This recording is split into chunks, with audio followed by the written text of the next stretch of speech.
In the United States, on the edge of a quiet coastal town, there is a stretch of road carved into the cliffs, winding just above the ocean. Locals don't like driving there after dark. It's beautiful, sure waves crashing against the rocks. The salt air thick in your lungs, but it's also cursed if you believe the stories. They say something terrible happened there years ago. A horrible accident, a secret that refused to stay buried. That's when people started whispering about him, the man they call the Fisherman.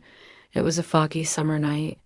Thick mist rolled off the sea like a ghost blanket, swallowing headlights and turning every shadow into something sinister.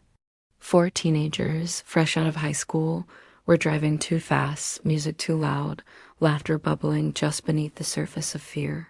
That kind of fear you feel when you know you read too close to the edge, literally and figuratively.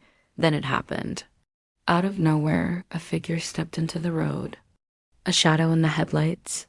Tires screeched. A scream tore through the fog, and then silence. They hit him. Time stopped. Panic took over.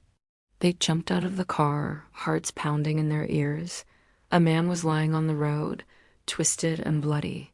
One of them checked for a pulse. He moved just barely, but he was alive. But fear is a terrible thing.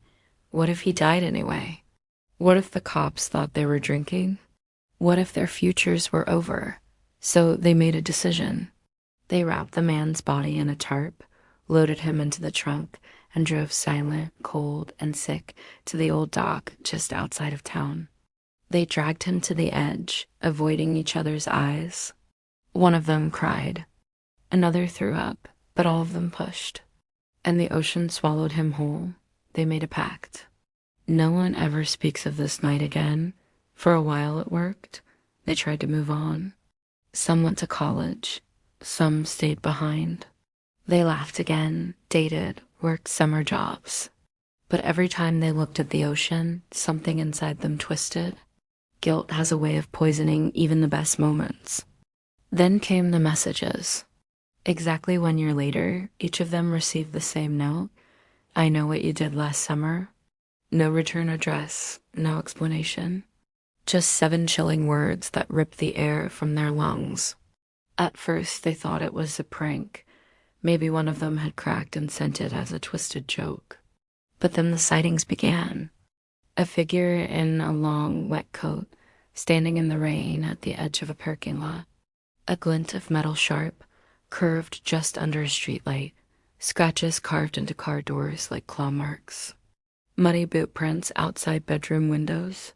Dreams filled with dragging footsteps and cold water. One of them swore they saw him on the beach, just standing there, staring out to sea. When they blinked, he was gone, but the sand held fresh footprints, dot, dot, dot, leading nowhere. Then they started dying, one by one. The first was found in her bathtub. Water overflowing, the curtain torn down. No wounds, just terror frozen on her face and a single fishhook left on her chest. The second disappeared. His car was still running, door wide open on that same coastal road. All they found was his jacket torn and soaked and a long cut on the seat, shaped like a hook. The third tried to leave town, got halfway across the country, and still dot, dot, he wasn't safe. A hotel maid found him slumped against a mirror, eyes wide. The words, "You can't run from the tide," scratched into the glass beside him. Only one survived. Her name was Lena, and she's never spoken publicly about what happened. She doesn't need to. The town knows.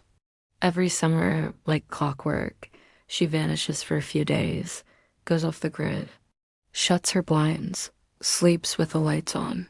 Locals say she still hears it, the dragging of a hook across her porch steps, the soft creak of dockwood late at night, the salty breeze that carries something more than sea air.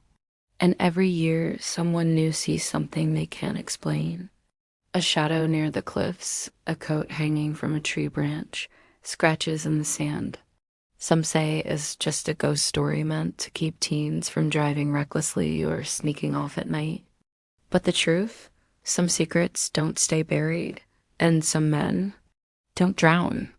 So if you're ever driving late at night on a foggy road near the edge of the sea and you hit something in the dark, check again, look twice. And if you panic and run, if you try to bury it, to hide what you've done, just know this: the fisherman knows, and he never forgives.